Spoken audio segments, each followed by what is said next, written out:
Cool. Here we are with Nate and Naiko. Hey guys, Yo. how are you, Nate? Just woke up from a nap, so Yeah, I wasn't even really trying to take one. It just sort of happened, I think. I'm tired.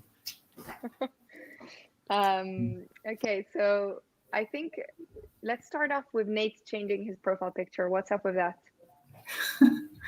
So, this started, I had just a thought yesterday that I was kind of curious about, and I was curious what other people thought about it. And basically the idea and the premise behind it is if an NFT lives in let's say it lives in an address that's not accessible anymore, then who owns it? Or is it okay for other people to use it or, access it or whatever? So like, does it become like sort of a public domain? So in the instance of, let's say the one that I changed it to, that zombie, this was accidentally sent to a burn address like a year ago by Snowfro.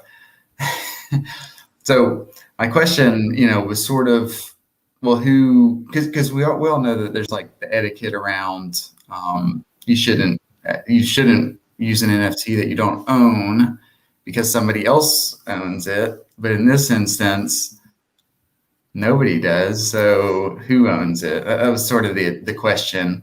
And since I don't know that a lot of people really understood the spirit of what I was asking, then I just changed my profile picture to it. And then just said it's an experiment to kind of see. So that CryptoPunk, no one owns it. It's gone to a burn address. Yeah, it was accidentally burned. He was trying to transfer it to, I don't know if it was like a hardware wallet or something, but whenever he went to transfer it, it somehow got sent to an address that nobody owns. It's like OX00, all zeros with a 1 at the end of it. So no idea how that even happened, and he's not sure either. But yeah, that's maybe it's kind of I was curious. I kind of hoped that he would, chime in on it because he was the owner of it at one time, or he's the last owner of it, and now a zombie is like, over $1 million. But so I guess okay. So what happens to? Can burn addresses be like? Can there be a process where you can like basically recoup what it's been burned, or it's gone, like nobody kind of owns it and it cannot get back to you? Like that's insane that a CryptoPunk has been burned. Yeah, it's burned. Yeah, it's gone. No firefighter can save it. Yeah, it's I guess there's technically a chance that somebody could uncover the seed phrase to that address, and then they would own all the assets in that address. But that would be, the odds of that are basically zero. I mean, that would be basically breaking the security of the whole chain, So yeah, it's effectively gone. And one of the reasons that I was, curious about it is, so like with chain faces, there was a group of faces at the end that were all bought by a script that sent them to a contract that didn't have withdrawal functions.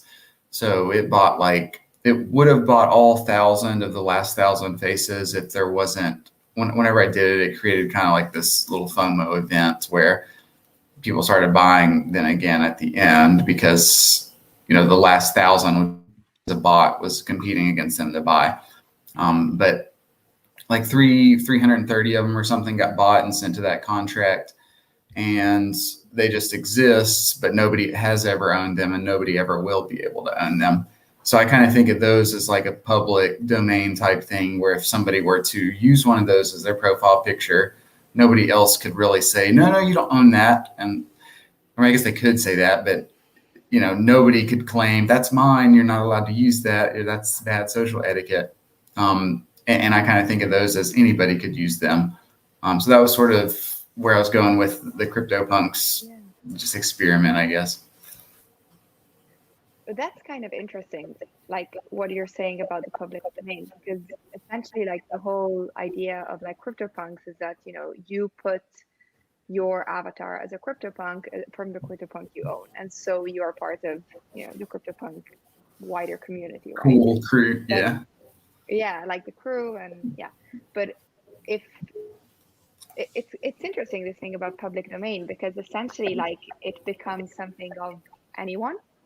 And so in a way it could even be like, I support CryptoPunks, and so I am using it as my like profile pic because I really support the idea, but maybe I can, I wasn't in time to buy one, or I cannot afford one anymore, right?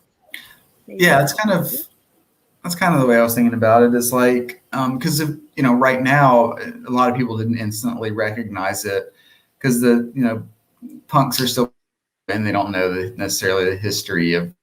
Like I knew about it. I was there when it got burnt. I remember we were all like, "What the?" Because even then, like I think a zombie was worth maybe like 10 ether, and it was still kind of shocking. Like, oh man, you just wasted a couple $1,000s. But like, but anyways, I think that over time, everybody will come to know that that's the zombie that was burnt.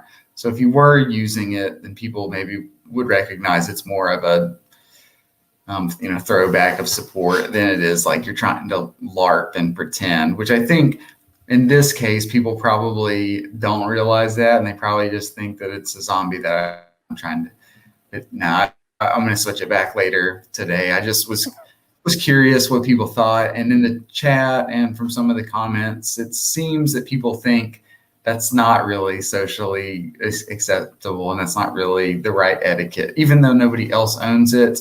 I still don't technically own it, so I shouldn't pretend that I do or whatever. That's kind of my takeaway from it. thoughts, Naiko, on this? You could probably hack. Yeah, two thoughts. The first one is, it's a pretty good question. Is a NFT that's burned, is it the equivalent? And also there are multiple types of burning, but let's not get into this. But is it the equivalent of putting it into the public domain? That's a pretty good question. I think it made sense to ask it. It seems that the answer was quick to arrive. And then the second one is, so wallets are derived from private keys. So usually how it works is you have a private key, which is itself derived from the seed phrase and the password. I think I may say some shit here, but I think it's like this. And so from this private key, you derive the public key. So I'm not sure what 0x0000 etc. 1 corresponds to, but maybe there's a way to get to it. I don't know. Maybe I shouldn't say this on air. But there had been a guy who, and he's actually not the first one, who looked at the private keys starting from like 1, 2, 3, etc., the accounts that were tied to those, and there was actually some of those that were used or had been used probably by some people at the beginning of Ethereum who were lazy and used like a very weak private key. And so nowadays, if you set up your wallet with MetaMask or whatever, it's never going to happen because it uses the seed phrase and the password. So you're not going to end up with a private key which is just 1 or the equivalent of 1. But I think that was pretty interesting. And actually, so he found out. So it was a security researcher. Maybe I can find the paper later. But he found that actually another guy had been going through all of these addresses and like had written a script. And every time you put money in it, it just grabs it. So maybe some while ago he made some ETH, which is now worth a lot. I guess, I don't know. I just found it's a cool thing. So maybe you can retrieve this CryptoPunk, maybe not, probably not. And the chances, as Nate said, like the chances to get this wallet just by setting up a random wallet through MetaMask or whatever, they are like, there's no word for it. It's basically the same security that's used for Bitcoin or everything that's securely written today, because I think SHA 256 is probably the best we have right now. So there's no way to get into it, and no one's broken it yet, so we're safe. Yeah, I mean, if you could selectively hack into wallets, let's say this particular one, OX00, all zeros and then a 1 has $111 million in its ERC20 tokens. So I mean, that would be, a huge bounty. Or if you could hack the OX all zeros, it has $2 billion in its ERC20 wallet and $30 million in Ether. I mean, you can't, it would be like targeting somebody else's wallet. And even though you could run a script and generate 1 million seed phrases a second, and you're most likely hitting wallets that have never been generated, or probably not even most likely, like almost guaranteed that you're only hitting wallets that have never been generated, because the space is so huge, the amount of different combinations that there are. Yeah, there's basically, so I'm trying to look it up right now, but how long it takes to like perform a brute force, because that's basically what it is, on a SHA 256 key. And so I can't find it here, but it's something to the power of something, and it's so big, it's like the scale would be the same as like 1,000 universe lifetimes, right? There's no way it happens. Or I mean, that's what randomness is. There is a chance, but the chance is so low, it's basically zero. But Naiko, you mentioned before there is different ways of burning. Yeah, so actually Nate mentioned 2 of them already, and there are probably others. One of them is the most classic one, is sending to the 0x000, etc. address, and whoever gets the key to that is basically the richest man on earth, or woman. And so that's the first. And the second one is using I mean, there are probably others, but the second one I know is like using a contract like that, where you send it to a contract which itself has no way of sending it to anyone else. And so it's in the contract, but no one has access to it. And yeah, that's the end of the story. And this one, there's really this. You could argue that this one is actually more powerful, I guess, maybe, because I really find no way of getting it out. Whether the other one, you could actually randomly find the seed phrase and get into the account. I mean, technically you can't, but there is a slim chance. I think for the contract one, the chances are really zero, like actually zero. So I actually wonder I mean, if you were to say find the private key for a contract address, I don't know if it would basically be like you had that as your wallet and you would be able to transfer. Yeah, that's a pretty good question. We're at the edge of my knowledge here. Are contracts set up the same way as wallets inside Ethereum? I'm not sure. I wouldn't think so, but maybe it's the case. I really should probably know this.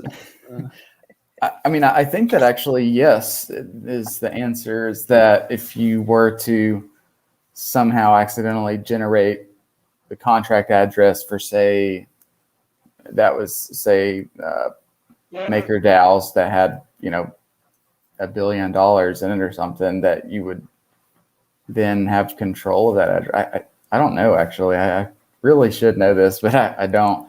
Definitely looking that up right after. But you can guarantee that if that is the case, and there are people probably trying to brute force that stuff, it just is basically no chance of ever, hitting that. I mean, that would break the whole security of everything if you could generate private keys to any wallet that you wanted to. So currently there's So you said two ways. One of them is like one address, and the other one is like a contract. But those are the own, like it's single basically. So it's a single address and a single contract. Yeah, I think that those are. I mean, I would maybe consider them sort of the same, I guess. Okay. I don't know. Maybe we're. Well, so, and it depends on the blockchain too. So like Flow, they actually have a way of where the asset is totally burned. I'm not really sure the technical difference, but it's not just being sent to an address that nobody owns. It actually is gone. And then it's like in Ethereum, when an asset exists, like let's say a CryptoPunk or any NFT, people think about it like if I send it from me to you, it came out of my wallet and went into your wallet. That's not really what happens. It's more of like really what happens is the contract just changes the address of who it says owns it. And then different UIs like OpenSea will update per that. But they would say, that contract would say, instead of my address owning it, it would say your address owned it. Whereas on Flow, it does move more in that way that I think people usually tend to think about it, where it would actually reside in my wallet and I would send it to you in your wallet, and then it could actually be destroyed. But yeah, on Ethereum, you just change which wallet the smart contract thinks it owns, or which wallet the smart contract believes owns that asset. That's kind of a weird thing, and I know that a lot of people don't know that that's how it works, because it's not super intuitive to think about it that way. And all the UIs, the way they face, they make it seem like, oh, I'm transferring my NFT from me to you. And yes, and that's what it looks like. But it's really just at the contract level. It just is a table of information that says, Nate owns asset number 1, and he transfers it. Now, the next person owns asset number 1, and it's just the contract that manages all that information. Yeah, I mean, that's interesting. Yeah, go ahead. Sorry. Go ahead. No, go. So the burning is basically just making it so that it's impossible to retrieve the token, right? So there are maybe, I wouldn't say infinite ways, but a lot of ways, right? So I've actually just found this. I had seen it a long time ago. A tweet from Jeff Wilke. Wilke, is that how you say it? Who's co-founder of Ethereum, who said that basically people are burning tokens the wrong way. So I guess he knows what he's talking about. And so he has this contract set up. I've sent you the link. And so basically, maybe I can. What it says is, I think the contract, what it does is send the token to a new contract it creates, and then this contract destroys itself, like self-destructs. So I'm not sure how that actually works, but I guess he knows what he's talking about. And this would make it impossible to retrieve it, I guess. So we would have to look a bit deeper into it, but there's certainly a lot of ways to do that. I think the end goal, which is common to everyone, is just making sure that there's no way of getting it out. Mm-hmm. Yeah, I agree. That's really probably the goal. Like if you send it, OX with all zeros is like the most popular, but it could be anything. OX all zeros, and then DEAD is another one that I've seen people use. I mean, it could be anything, as long as it wasn't. And really, you could type in nothing but random characters and send it to that address and be pretty confident that nobody will ever be able to retrieve it from that. Just because the probability of somebody coming across the keys from a public key that you guess are basically 0. And I guess that's it's interesting when we talk, like you're mentioning ownership and like transferring like ownership from one person to another, because like the concept of like ownership within NFTs is something that is I think a bit confusing at times, because some people think that like when you own a token, you kind of like own the rights to it, but essentially like owning an NFT is just you're owning an NFT, like you don't really own the rights to it, right? So, or maybe you do. Yeah, it just depends on the project. I think the I'd say in most cases, no, you don't. But yeah, it'll be, I guess the person who creates the like project would be the person who would say that, and whether they've laid out those kind of licensing rules or not, then they would be probably the one that directs that, like it would be for any creator in the normal world. But yeah, owning the token, I don't know. I mean, it doesn't really, I wish, I can't remember if we've talked about that on here or not before, but like how I had mentioned about how there should probably be some sort of like standard around that, where you could at least go to the token and see what it allowed you to have or what it didn't allow you to do with it. I mean, because that would just be like, I mean, that would be the clearest way to do it, I think. I mean, most people do it verbally. They just say, oh yeah, you can, with CryptoKitties, for example, they have a license they wrote, and you can use them for up to $100,000 commercially. And if you go over that, then you have to get in touch with them, and I guess you owe them a cut over that or whatever. But nobody's ever commercialized them to that success level, so it's never happened. We've never seen it play out. I guess just if it did happen, and you were making $10 million selling CryptoKitty shirts, then you would owe them something. But like for me, I've always just done like, I'm not looking to like cash in on somebody selling chain face t-shirts. I actually just think that would be cool as shit. Like if I saw somebody like walking down the road rocking, I would just think that would be like so fucking cool. So like I think actually, I think it's Punk 4156, the 8 Punk Twitter guy. He was talking a little bit about this and how some people in the future will try to protect their IP and try to continue going down that path. But he was kind of speculating that people who give away their IP and let other people try to commercialize it and push it out are going to be the brands that end up kind of overtaking those brands where people try to keep them all to themselves. So I don't know if I necessarily agree with that, but it is, it's kind of powerful to think like if I release a brand and 10,000 people own it, and I basically say you can make money on these however you want, the reach that 10,000 people might get versus what I would be able to do with the brand myself if I kept it all to myself and I had to do, all the work to push them out publicly or whatever. So I think it's kind of a neat take, at least. Yeah, it's interesting because like so for example, let's say like CryptoPunks, for example, like it's kind of become, a brand of its own in a way. Like do they hold the rights to like any commercialized product that gets like created out of CryptoPunks, or is that not really stated anywhere? Yeah, they've been a little back and forth on that, really. I mean, we've asked them and we've tried to push them for an answer on that before. And the first answer they gave was that they were going to be using like the CryptoKitties, the Nifty license is what it was called. I think they had to actually change the name on that, but I can't remember.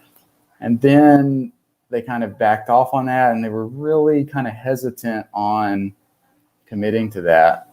It was something that a few of us cared about quite a bit last year because we didn't know. It was really unclear like what you owned. And I think it's like the Larva Labs guys, they probably saw a bigger play here was that let's let the brand develop, and if it does blow up, then we want to be able to have some claim to the IP. And I mean, I think that's against the spirit. I probably shouldn't say that because I mean I love CryptoPunks and like those guys are so awesome, but like I feel like that's really kind of against at least to me, it just feels against the spirit to, like they did the Meebits drop. They made $75 million, which is earned and deserved for their influence in the space. But you know, beyond that, I mean, I feel like it kind of feels, I don't know, maybe I'm not being greedy enough or whatever, but I feel like that just doesn't seem, you know,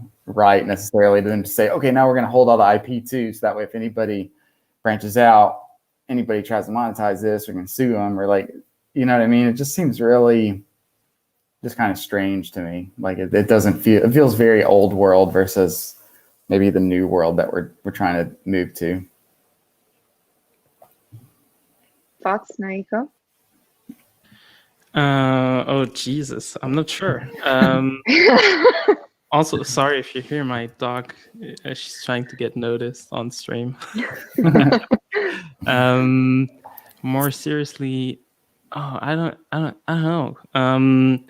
I'm also in the team, I guess, that would say use my shit. I don't mind. But yeah, oh Jesus, I don't know. I prefer, you know, I'm the type of person who prefers not to think about it and then wait for it to blow up. Is that a good thing? I'm not sure. Wait, I need to change that firefighter hat. That's not the good spirit. It's interesting, you know, because it's like, so like obviously there's a lot of like, as you've mentioned many times before, Nate, there's a lot of like shitty copies of like Cryptopunks, right? That will never acquire the same value as like Cryptopunks. So in a way, like they already kind of claimed their status and their IP, like even without claiming it. Like they already kind of have it, right? Because it was the first project of that, you know, one of the first projects of that kind, for many reasons, like the community they created, etc. Things we all know. So, but then again, like, you know, you can also argue, okay, well then if they're not claiming the IP, then somebody can copy their CryptoPunks and do another project, and just that's fine. You know, they can't be comment, like they can't be criticized. So it's like a two-way road. Yeah, I mean, I don't know. I mean, like, so like on Binance, the people who cloned it on Binance, they literally stole the exact art. They did it exactly the same, and they still made like $1 million or $2 million. Like, it's fucking stupid. But and that would be frustrating as the creators. And you know, you can't really prevent people from aping into random shit, because a lot of people in this space are opportunistic and they're trying to make money, and they're trying to find things before other people do and hope that other people will speculate more than them the next day. So you can't really prevent that. And it's not really the fact that they cloned punks. It was just the fact that they launched a project that people could spend money on. Like, that's like, if you have the network and if you have the reach and you just launch anything, it's probably going to get some sales, you know, depending on the friction around launching. So like if you do just really anything that is easy for somebody to just click a button and they get an asset, they're probably going to spend money on it, assuming enough people know about it. And if they don't, and if it doesn't sell very well on the first day, then it's unlikely to make a comeback. But even you saw with like the Bored Apes thing, those sat there for 2 fucking weeks, and then some people with some influence found them, you know, said, oh, we like these, and they started buying them and telling people about it, and then before you know it, the whole thing is sold out. Yeah, I mean, suddenly all you can see is Bored Apes all over Twitter. Yeah, I mean, it's going to be helpful if you have a good aesthetic design that people can kind of rally behind that and all universally look at and go, oh, this looks pretty cool. And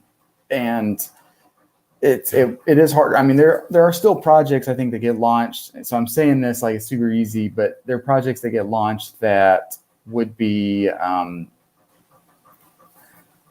wouldn't necessarily ever sell out or sell out very quickly. And it's usually going to be due to friction or release or just perception from a buyer saying, you know, whether they like it or not, they look at it and they say, if I have this, this is me actually spending money. I'm not going to be able to flip this later.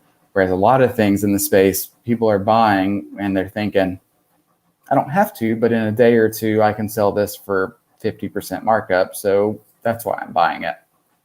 And that could turn into a long-term hold or whatever, but that happens all the time. I mean, that drives buying more than actual, desire to own things does, I think. Yeah, that's interesting, that concept of like buying something, like making something valuable because you know that you can basically flip it in the day after or in the long term, I guess.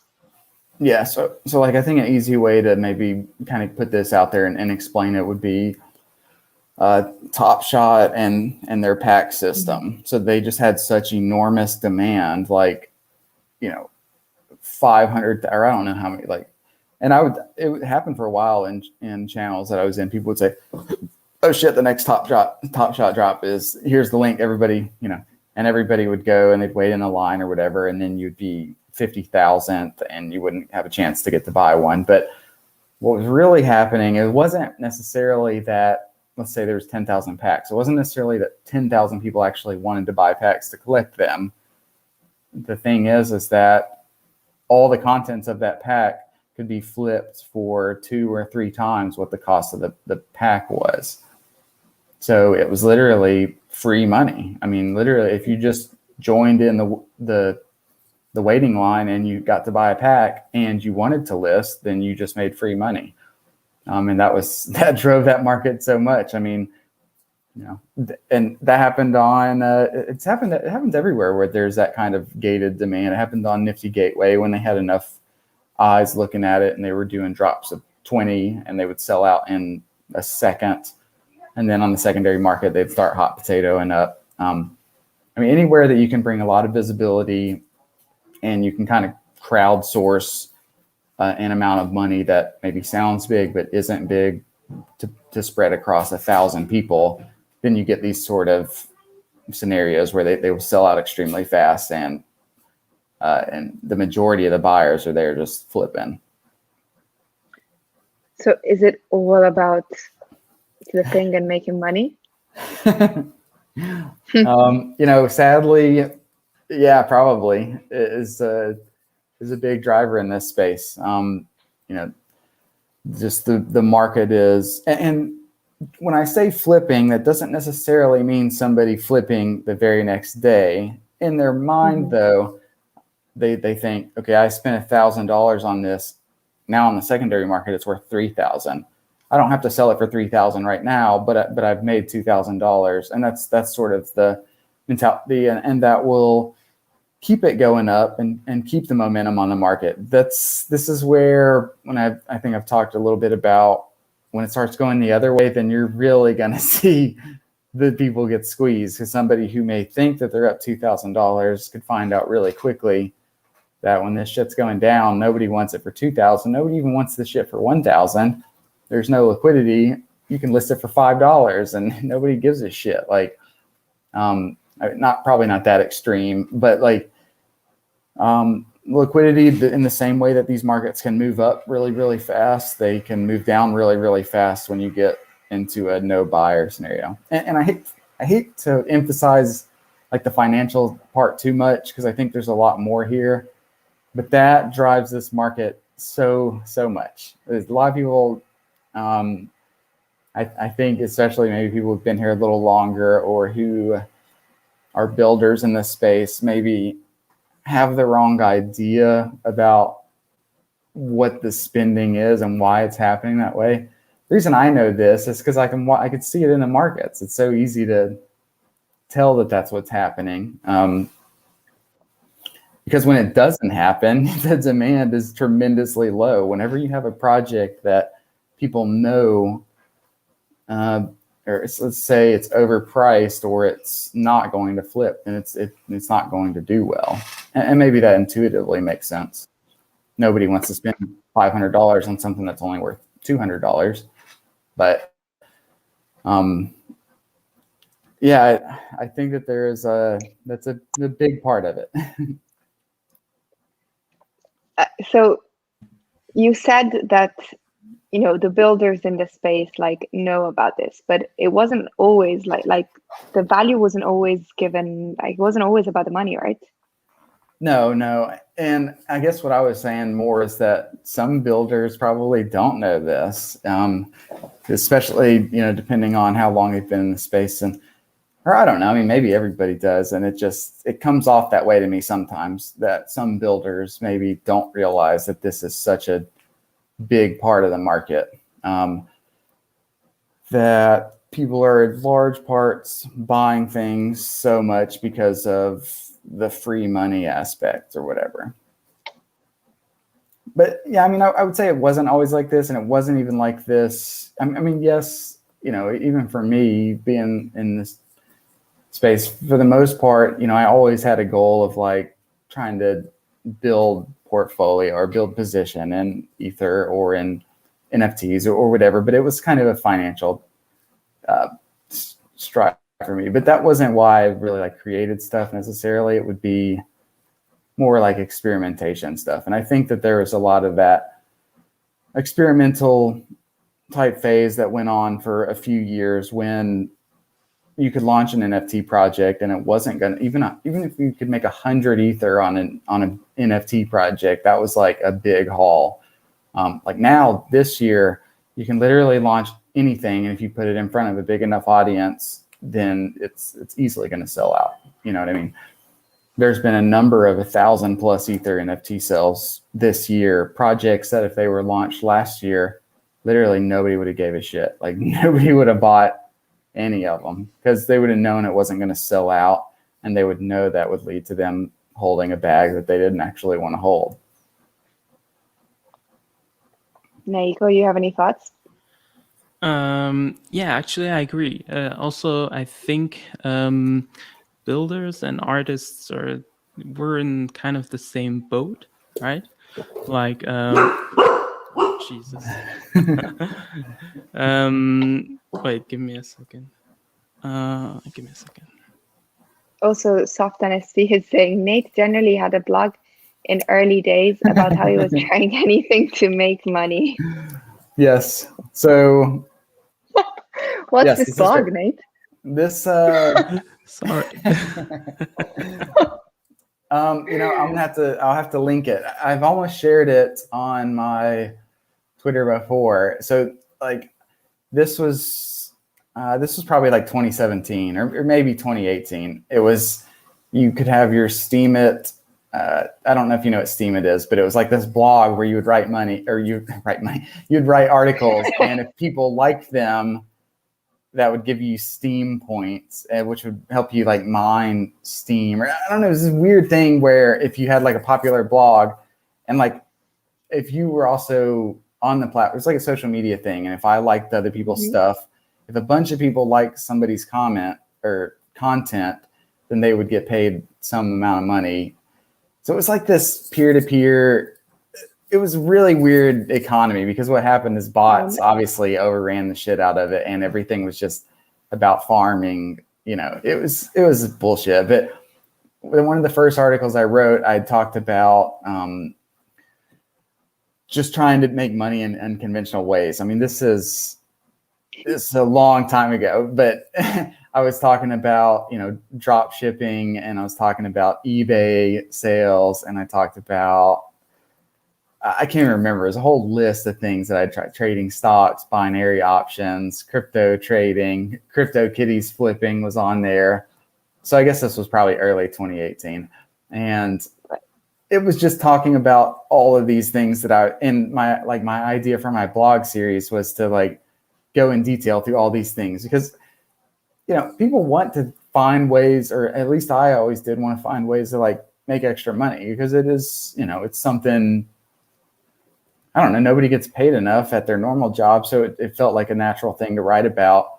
And I was trying to like build up this blog. And then whenever I realized, you know, it's all bots, nobody's going to give a shit about this, that's when I just quit using the platform. But yeah, I just you was should writing. resurface it.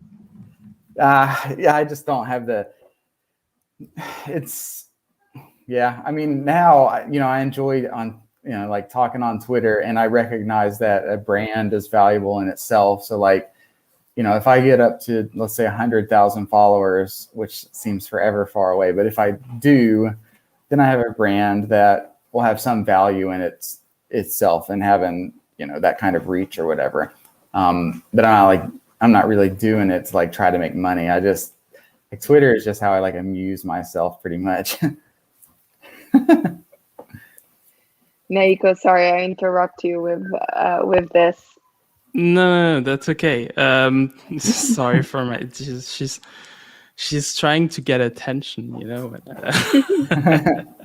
should put her as your avatar. Yeah. Actually, I could, but maybe at some point I'll use her for a hack or something,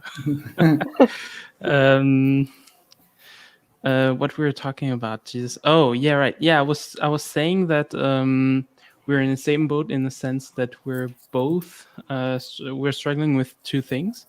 Like on one hand, we want to create stuff, and we would do it regardless, or I guess most of us. And then on the other hand, of course, if you tell me or Nate or whoever, you can have money and like instead of working a day job, like work and be paid for what you want to create, then of course you're gonna want to do this, right? And this is why NFTs have exploded lately. That makes sense. On the other hand, collectibles and more precisely projects like Meebits. I mean, Meebits is maybe a bit different because Larva Labs have been here for such a long time. But like hash masks and other stuff, there are multiple people. It's a team, so you still have passion. That's not the question, right? But I think it's a different approach. I think it's still a good. Actually, I would say that on my side, it doesn't really matter who gets the ETH at the end of the day. The only thing that matters is that we're building a community. Like it's not about each project; it's about the whole space. And like with each project, you increment and you improve the space, and that's the important thing at the end of the day. I think that's why ETH also has been rocketing lately and going to the moon. Like it has tripled since last year. I mean, actually, times 10 probably. Yeah. Since the beginning of last year. It's crazy. Yeah. But do we think that these projects are like building the space, or are they just kind of like a ball that is rolling? That's a pretty good question. I mean, it depends on the project. A lot of them are cashing in on the hype. I mean, that's like, I mean, that's just a true statement. A lot of projects that are coming out, and, to not point any fingers, a lot of them aren't really innovating. They're just like taking, as people have recognized, because like in the art space, it's really hard to get your momentum as an artist. Like if you start as a new artist and you don't have tens of thousands of followers, I can only imagine that it's very difficult, no matter how like talented you are, to create a piece and list it on Rarible and have anybody care or find it or notice. But what people notice with projects is if you put together some decent quality art, you allow people to click a button and they get sort of this pack slot machine mechanic where they can get a rare one or whatever, and that can turn and then you have some sort of total cap in the hundreds of ether to low thousands of ether that you can, if the right things happen, if Pranked finds it and tweets about it, or people who have these wide reaches find it, like the aesthetic, and buy some and tweet about it, that you can make a ridiculous amount of money for what's really fairly low effort. So like launching a project like this wouldn't take me a week or whatever outside of the art assets. That would always be the kind of the bottleneck, I think. but you could hire somebody on Fiverr to draw the assets and like have them all. Like it would be not very difficult to launch a project like a lot of the ones that have launched this year. And I feel like a lot of them haven't really innovated.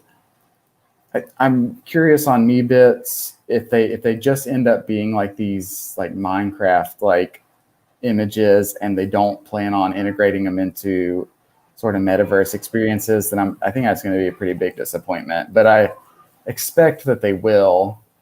You would hope so after $75 million. But my expectation is that they will do something there with that.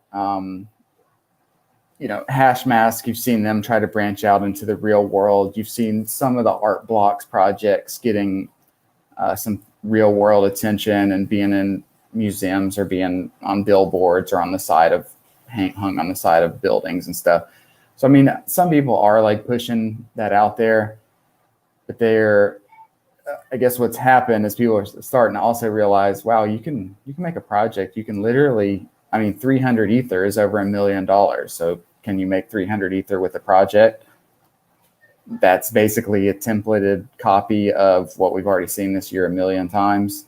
Yeah. And if you can get the reach with it, then, boom, there's $1 million. Like I don't think you can earn like that really anywhere else in the world. There's not really anywhere in any ecosystem or any job where you can make $1 million for 2 weeks of work. It's some things have to happen right for you, and you need the right influence, and you need to build it in a way that it can have that sort of maybe viral potential. But it's just kind of a unique thing that it's not going to last. I can say that for sure. Eventually, people will demand more.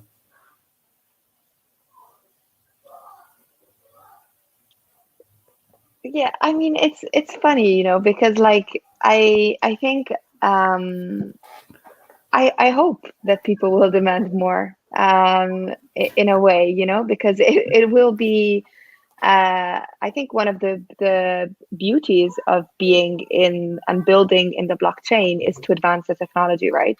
Mm-hmm. So hopefully like the community will, and I think there are, people that are like really, advancing and pushing that technology forward. But at the same time, like I think a lot of the projects are just a ball that is like rolling and that's it. Which is great for whoever is doing that. But yeah, I don't know. I think I think that like at the end of the day, when I asked you like, is it all about money? Like it seems like before the money, like it wasn't all about money, right? Like before, when like CryptoKitties were built or Cryptopunks, like was it money the center of that? Money drives a lot of innovation. So for what that's worth, all the money that gets thrown around in the crypto space, even though, it is money driven, like people buy shit coins that can extend to ultra tier shit coins like Safe Moon or projects that I call shit coins, but actually have at least like some sort of model of something. But that money that gets thrown around is that draws the attention of people who actually can progress the space. So I wouldn't say that it's all bad, even if it has that kind of negative connotation to it. Like the reason that people know about crypto now and they know about NFTs now is because, because people started getting rich off of it. If you're like people, holy shit, they invested $20,000 in Top Shot and now they're a millionaire. And that's what? Or people sold a piece of digital art for 69 million. Like that gets people's attention. That brings new artists in. That brings new developers and creatives. Ultimately, I don't think it's bad. And really, what you kind of said, even in the early days, I think the thing that kept it the way that it was is if you release, like literally, if you released something sucky last year, nobody would spend any money on it. There were so many projects that did more development than some of the projects that have launched this year that totally flopped, like made no money. I mean, that's why this whole concept of like the hidden gem thing exists, which is so stupid. Like they weren't hidden gems, they were shit that nobody wanted. You know what I mean? Like that's why it didn't sell out, not because we didn't know about it, because we did know about everything. Anything that launched, I've probably heard about and went, nah, this aesthetic sucks. Nah, they're not doing anything unique here. There's nothing cool about this. And then now, 3 years later, people go, oh shit, this is from 2018. It's old. It predates autoglyphs, and it's this abstract art looking thing. So it must be rare and special. And no, I mean, then there was that competition. Now, when you see that kind of stuff, it just is hype. It's just bullshit, really. I mean, and those will be, to me, a lot of those projects will be the ones that'll just totally fade away and nobody will care about it. Although I would say as buyers, you have more influence than you probably realize. Like so let's say like apes, for example. I don't want to hate on them because I feel like, I don't feel like they did anything groundbreaking, if I'm being honest. I think the art is pretty good. So if they did that art themselves, then, good for them. They did a good job merging all the traits together. There's a reason that people liked them beyond just the opportunity to buy them at 0.08 and mark them up to 0.02 or 0.03, which doesn't feel too expensive for most people. So I guess where I was going with that is, they were, that was their entry into the space. And if the people who collected it keep it together and they continue to promote them and rock them as profile pictures, maybe people actually will give a shit about them in 2 years. Now, maybe their reach will be significant enough. I don't really expect that to happen. I feel like in general, stuff that is kind of easier to do and duplicate and not really like groundbreaking or anything is going to be stuff that has the more shallow investors and more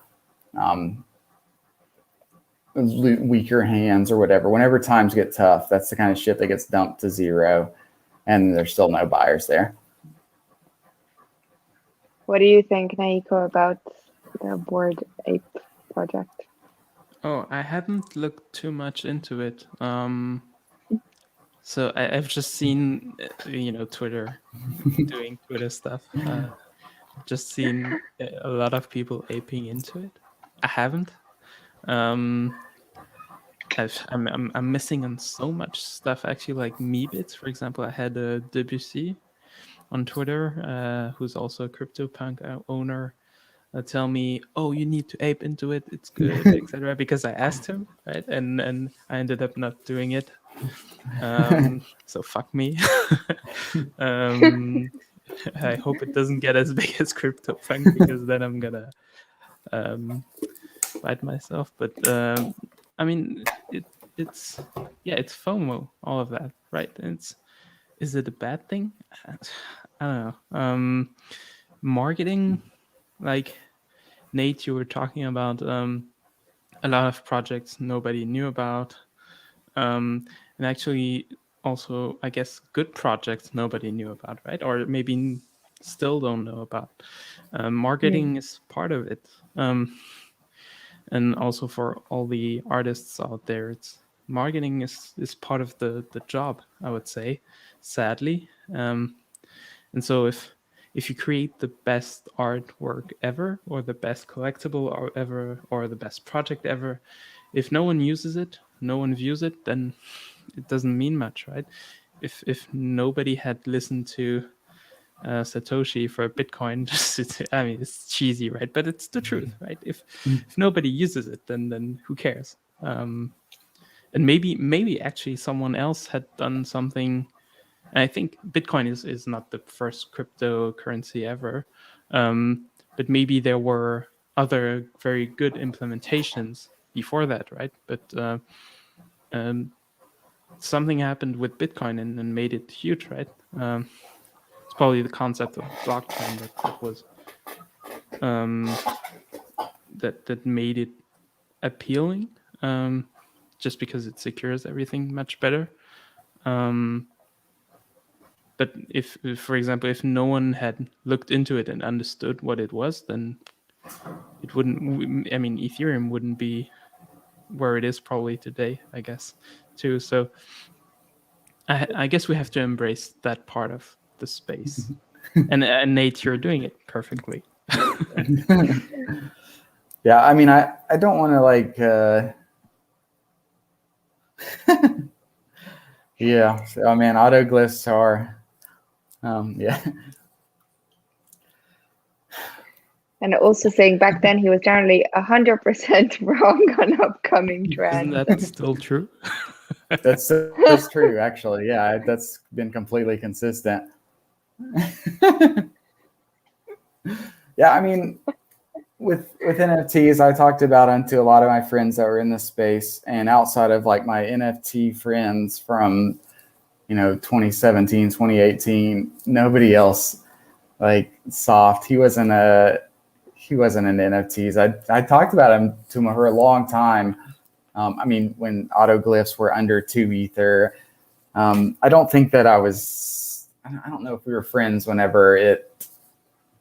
Actually, we probably were when it launched. When they were 0.2 Ether, I might have even told him about him then. So, but the thing is even some of this came up in the chat the other day, like when autoglyphs were 0.2 Ether, and a bunch of us were buying them, it wasn't clear that they would ever be worth anything.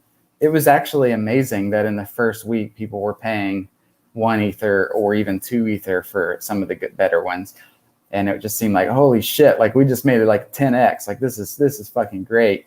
And then it went into basically zero liquidity, glacial trading land where nobody wanted them. Like you couldn't list one for lower because there was no point, because you would just get undercut and it wouldn't sell anyways. And you just move the price down and nothing. And that shit went on for 2 years almost. Like, you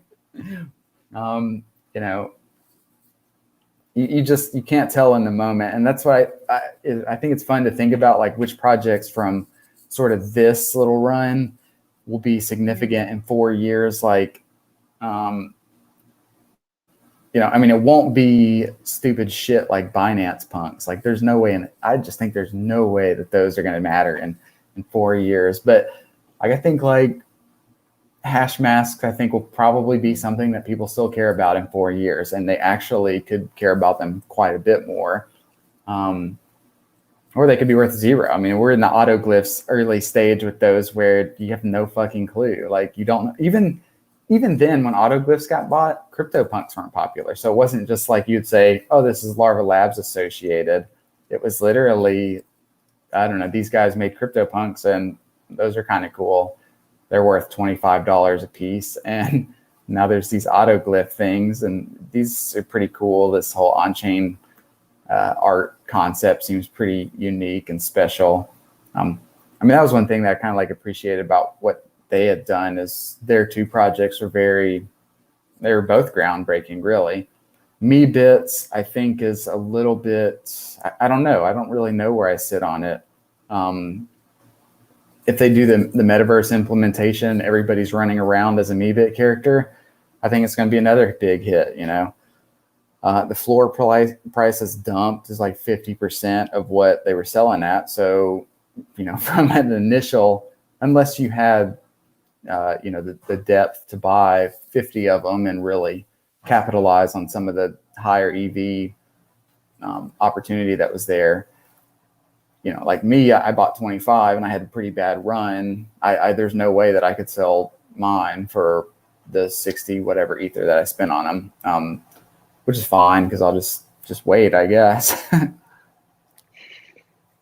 But that's funny because like I think with Meebits is like, okay, a lot of people bought them because in the hope of them being like the new CryptoPunks. But then I feel like a part of them that also is like some sort of like kind of digital identity.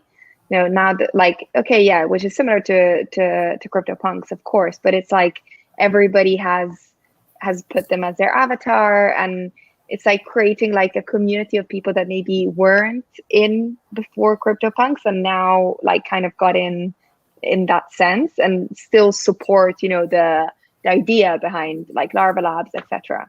So yeah, it's an interesting one.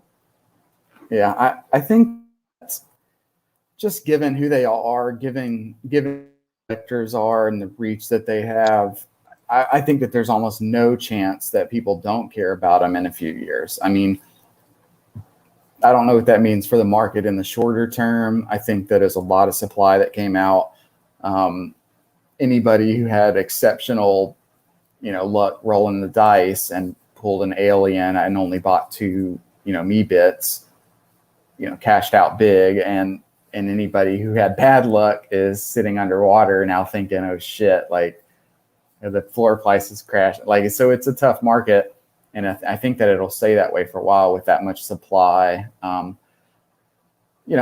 It's not going to be like, oh, well, CryptoPunks are 20 Ether at the floor and there's 10,000 of them and there's 20,000 of these. So they should naturally be a 10 Ether floor or something. It just won't work like that. Like, it's going to take years for it to develop into that kind of market.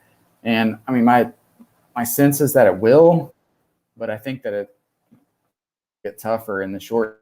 I mean, these things, especially if like Ether price collapses and then NFT interest dries up, like maybe you can buy them for even half the price that they're at right now. But I mean, it's hard to predict that. But that being said, I think just because everybody who owned a CryptoPunk has a Meebit, and everybody who owns an autoglyph, like people who are big, serious collectors in the space have Meebits. So I don't really see them going away or going anywhere. I mean, the people who are influential in the space are vested in the project. So yeah. Okay, guys, any closing thoughts? Naiko? Not really. I just wanted to say, so I didn't ape too much into Meebits, but I do think their implementation was done cleanly.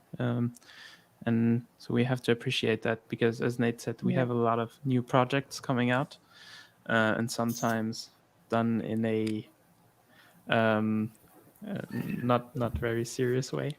I mean, they did hide their contract, like it's not available, but it looked pretty good. I actually tried some stuff with it and didn't succeed. So I would say it's clean. Approved. It approved the hack check. yeah. At least the front end of their website, and so like basically, how they had this auction, descending auction, basically Dutch auction, right? And so you had on the front end, it was forcing you to use the price they wanted. So I changed that on my side and was able to communicate with the contract and just say, so if you look at my transactions, actually, you're going to see it. I did it with my main wallet. But you're going to see me trying to mint a Meebit for like 0 Ether or something like that. And then 1 Ether. It never worked. So props to them. Well, good. Yeah. That's it's a solid contract. Yeah. I mean, it's Larva Labs. They know what the fuck they're doing. I'm curious about how they implemented RNG, and I expect that they actually are vulnerable to not anymore because it's sold out, but I would expect that they're probably vulnerable to like a reverting contract. But I couldn't tell. I'm making myself guilty saying this, but I looked at decompiling it and I was curious how they had done it, and from what I could tell, it was hard to tell how they implemented the RNG. It didn't appear to be a secure way necessarily. I think that it would be possible to have a revert bot, but we won't know until they verify the code, and at that point, it's already there is too no late. True randomness on Ethereum. That's one issue, right? They have no way of doing it securely. Yes, well, if you use an Oracle solution, or if you use like VRF, then there isn't any way to do kind of what I'm talking about. We'll have to talk maybe hacks in a future one, but There, Could it be is. interesting. Yeah. It is possible, especially if the contract is using like natively, like inside a function, it has all these parameters and it takes those as an input and then it outputs the seed or whatever. What you can do is you can take an external contract, run the function, see what the output is before you actually have the buy, which is inside the other contract's function. And then if it's not the seed that you want to see, if you run it against the metadata and see that it's not what you want it to be, you just revert it in that same function. I'll have to show what that looks like in a future one, because I think that is pretty interesting. And most of the projects this year have been getting around that. They're doing the whole like pre-generated provenance hash, and this is where it ends up. And maybe that's what's going on here too. I couldn't really tell enough, but whenever they verify it, I'll see. I know that with, like, for example, with autoglyphs, it would have been possible to mint nothing but class 10s if you had wanted to. So the Larva Labs contract for Meebits is kind of like hidden at the moment, so nobody can see that. It's not verified. And I Okay. asked somebody in their channel about it, and they had said, I guess the plan is to verify it after the sale is over. I don't really know.